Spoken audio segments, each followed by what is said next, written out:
এক গ্রামে ভীমলা নামে একজন মহিলা বাস করত। তার কাছে একটা গাই ছিল। গাই তো গ্রামের সবার কাছেই ছিল, কিন্তু ভীমলার গাই সবার চাইতেই আলাদা।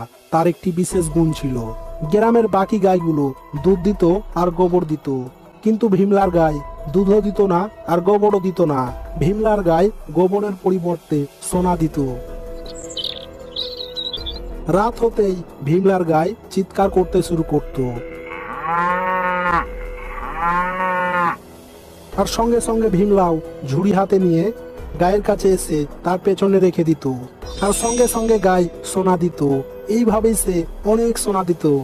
আর সকালে ভীমলা বাজারে যেত আর সোনার পরিবর্তে তার প্রয়োজনীয় জিনিসপত্র কিনত। এইভাবেই ভীমলা গ্রামের সব চাইতে ধনী হয়ে যায়। আর সেই গ্রামেই একটা অনেক বড় সুন্দর করে বাড়িও তৈরি করে। আর ভীমলার এত উন্নতি দেখে বাকি সব গ্রামবাসীরা অবাক হয়ে যায়। এই আজকাল দেখছি ভীমলার হাতে অনেক টাকা পয়সা গো। হঠাৎ সে তো ধনী কি করে হলো গো? তার কোনো লটারি লেগেছে নাকি? হ্যাঁ হ্যাঁ, তুমি ঠিকই বলেছো। একজন মহিলা হয়ে এত কম সময়ের মধ্যে সে তো ধনী কি করে হতে পারে? সে তো কোনো চাকরি বাকরিও করে না, শুধু একটি গাই পালন করে। আমার মাথায় এটা ঢুকছে না যে একটা গাই পালন করে একজন কি করে এত ধনী হতে পারে। মনে হয় তার লটারি লেগেছে। না না, তোমরা ভুল বলছো। লটারি পেলে আমরা জানতে পারবো না? আমার সন্দেহ হচ্ছে সে হয়তো গায়ের সাহায্যে এত ধনী হয়েছে। কিন্তু তার কাছে গাই তো আছে, কিন্তু আজ পর্যন্ত আমরা তাকে কেউ দেখলাম না যে সে দুধ বিক্রি করতে বেরিয়েছে অথবা গোবর বিক্রি করতে বেরিয়েছে। তাহলে সে এত ধনী কি করে হতে পারে? আমার মনে হয় তার গায়ে হয়তো সোনা দেয়। তার এই কথা শুনে তারা সবাই হাসতে শুরু করে। কিন্তু তাদের এই সমস্ত কথাবার্তা শুনে রামলাল অনেক চিন্তায় পড়ে যায় আর মনে মনে ভাবে, আমার মনে হয় এটাই হতে পারে। ভীমলার এত ধনী হওয়ার পেছনে নিশ্চয় তার গায়ের হাত রয়েছে। না না, এর রহস্য আমাকে জানতেই হবে। সে হঠাৎ কি করে তো ধনী হলো, এর রহস্য না জানতে পারলে আমার ঘুম আসবে না। আমি আজকেই যাব আর রহস্য জেনে আসবো। এরপর রামলাল চুপি চুপি ভীমলার ঘরে ঢুকে যায়। এই দেখে গাই অনেক জোরে জোরে চিৎকার করতে শুরু করে। আজ আমি এর রহস্য জেনেই ছাড়বো। এটা একটা গাই নাকি সোনার খাজান? আর কিছুক্ষণ পরেই ভীমলা ঝুড়ি নিয়ে সেখানে এসে যায় আর গায়ের পেছনে রেখে তার উপরে হাত বুলাতে শুরু করে। আর সঙ্গে সঙ্গে গায়ের পেট থেকে সোনা বের হতে থাকে।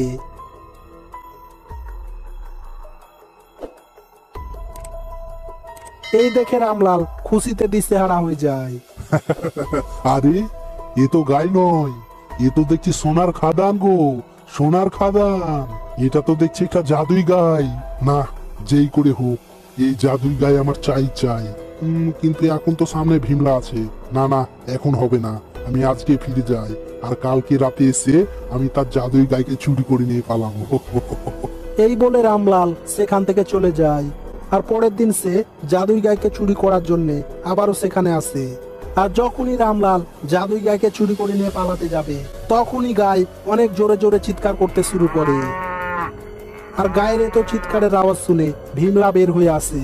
আরে আরে, কে কে কে তুমি এত রাতে? আরে ভাই রামলাল, তুমি তুমি আমার গায়ে চুরি করতে এসেছো? আরে এই মহিলা তো বুঝে ফেলেছে। যেই করে হোক এর কিছু একটা ব্যবস্থা করতেই হবে, নইলে সে সকালবেলা পুরো গ্রামে রটিয়ে দেবে যে আমি একটা চোর, আমি তার গায়ে চুরি করতে এসেছিলাম। পুরো গ্রামে আমার বদনাম হয়ে যাবে। আমি লোকের সামনে মুখ দেখাতে পারবো না। না না, এটা হতে পারে না। আমি কাজ করি, আমি তাকে মেরে দিই, যা হবে তখন দেখা যাবে। এই ভেবে রামলাল একটা লাঠি নিয়ে তার মাথায় মেরে তার মাথা ফাটিয়ে দেয়। আর সঙ্গে সঙ্গে ভীমলা মাটিতে লুটিয়ে পড়ে আর ছটপট করতে করতে শেষ পর্যন্ত মারা যায়। আর গায়ে অনেক জোরে জোরে চিৎকার করতে থাকে। চিল্লাস না, না কেউ এসে যাবে। আজ থেকে আমি তোমার নতুন মালিক। আমি তোমার খুব দেখাশোনা করব, তোমাকে সময় মতো খেতে দেবো। তুমি কোনো চিন্তা করো না, চলো আমার সঙ্গে। এরপর রামলাল সোনা ভর্তি ঝুড়ি নিয়ে জাদুই গাইকে চুরি করে নিয়ে চুপি চুপি তার ঘরে এসে যায়। এবার আমার কোনো কাজকর্ম করার প্রয়োজনই নেই। আমার কাছে এখন জাদুই গাই, আমার কোনো কিছুরই অভাব হবে না। রোজ রোজ সোনা পাও আর ফুর্তি মজা করে জীবন কাটাও। এরপর রামলাল একটা ঝুড়ি নিয়ে গায়ের কাছে এসে যায় আর ঝুড়িটা তার পেছনে রেখে তার গায়ে হাত বুলাতে থাকে। এইভাবে সে গায়ের উপর অনেকক্ষণ হাত বোলাতে থাকে, কিন্তু গায়ে কোনো সোনা দিল না। এই দেখে রামলাল অনেক আশ্চর্য হয়ে যায়। মনে হয় এই গায়ে আমার কাছে নতুন এসেছে তো সেই জন্য এমনটা করছে। ধীরে ধীরে সব ঠিক হয়ে যাবে। আর সোনা না পেলে তো কি হয়েছে, দুধ তো পাবো। এরপর রামলাল তার দুধ দুইতে শুরু করে, কিন্তু গায় তাকে দুধ দিল না। এই দেখে রামলাল অনেক রেগে যায়, তবুও সে নিজেকে বুঝিয়ে নেই। চলো ঠিক আছে, রাতে আমি আবার আসবো। দেখি তুই সোনা না দিয়ে কতক্ষণ থাকতে পারিস। আমি ওর শেষ দেখেই ছাড়বো। তুই যতক্ষণ সোনা না দিবি ততক্ষণ আমিও তোকে ছাড়ছি না। দেখি কার কত জোর। এরপর রামলাল মাঝরাতে উঠে ঝুড়ি নিয়ে গায়ের কাছে এসে যায়, আর তার পিছনে ঝুড়ি দেখে তার গায়ে হাত বুলাতে থাকে। এইভাবেই অপেক্ষা করতে করতে সকাল হয়ে গেল, তবুও গায় রামলালকে সোনা দিল না। এইভাবেই রামলাল রোজ রাতে সোনা নেওয়ার জন্য আসতো, আর খালি হাতে ফিরে যেত, কোনো সোনা পেত না। আরেকদিন হঠাৎ রামলাল আর সহ্য করতে না পেরে মনে হয় এই গায়ে অনেক জিদ্দি, সেই জন্যই সোনা দিচ্ছে না। কিন্তু আমিও কম জিদ্দি না, আমি সোনা নিয়েই ছাড়বো। এতদিন সোনা দেয়নি মানে তার পেটের মধ্যে সমস্ত সোনাই জমা হয়ে রয়েছে।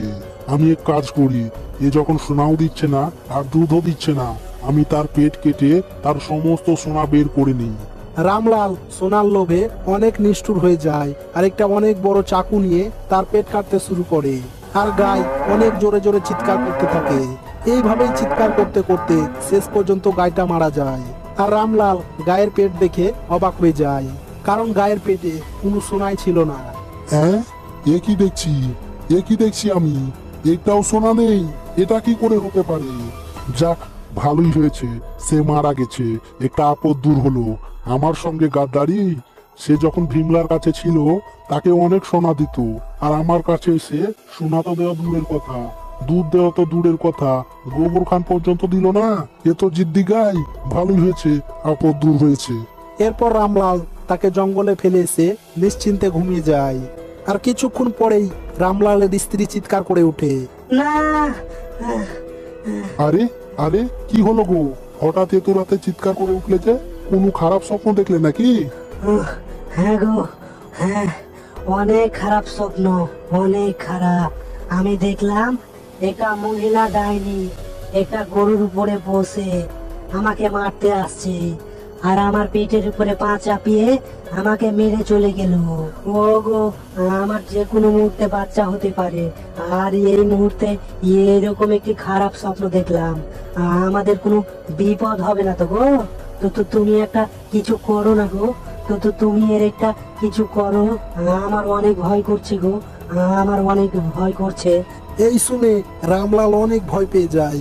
আরে বাপরে, আমি তো ভীমলাকেও মেরেছি আর গাইটাকেও মেরেছি, তারা আবার ভূত হয়ে আসেনি তো? ও বাপরে, আমার খুব ভয় করছে। আচ্ছা আচ্ছা আচ্ছা, ঠিক আছে, ও নিয়ে তুমি কোনো চিন্তা করো না। তো তোমার কিচ্ছু হবে না। এই এখন তো অনেক রাত, এখন আমি কোথায় যাব? আচ্ছা ঠিক আছে, তুমি এখন ঘুমিয়ে পড়ো, আমি সকালে দেখছি। আর সকালবেলা রামলাল ঘুম থেকে উঠে দেখে তার স্ত্রী একটা বাচ্চা জন্ম দিয়ে মারা গেছে। কিন্তু তার স্ত্রী যে বাচ্চাটি জন্ম দিয়েছে সেটা কোনো মানুষের বাচ্চা ছিল না, সেটা একটা গরুর বাচ্চা। এই দেখে রামলাল অনেক দুঃখে কষ্টে জোরে জোরে কান্না করতে থাকে। হায় হায়, আমার এ কি সর্বনাশ হয়ে গেল! আমি কখনো ভাবতে পারিনি আমার করা পাপের ফল এরকম ভাবে পাবো। আর হঠাৎ সে কারো কান্নার আওয়াজ শুনতে পায়। এরপর রামলাল বাইরে এসে যা দেখে তা দেখে তার পাঁর তলা থেকে মাটি সরে যায়। সে দেখে ভীমলা একটি অনেক ভয়ঙ্কর ডাইনি হয়ে আর সেই জাদুই গাইটা একটা ভূত হয়ে তাকে মারতে আসছে।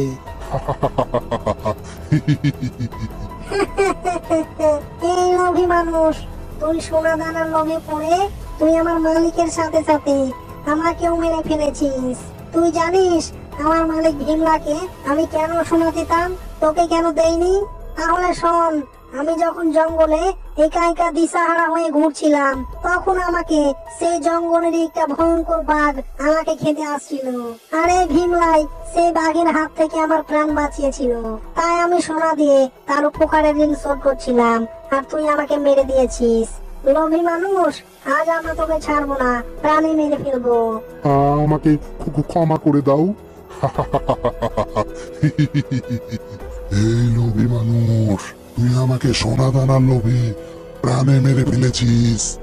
আজ আমি তোকে ছাড়বো না, আজ আমিও তোকে প্রাণে মেরে ফেলবো। না না, দয়া করে তোমরা আমাকে ক্ষমা করে দাও। আমি ভুল করেছি, অনেক বড় ভুল করেছি। আমাকে ক্ষমা করে দাও। কি ক্ষমা? তোর মতো একটা লোভী খুনি মানুষের কোনো ক্ষমা নেই। আজ আমি তোকে মেরেই ফেলবো। এই বলে ডাইনি তাকে মেরে ফেলে আর হাসতে হাসতে সেখান থেকে চলে যায়।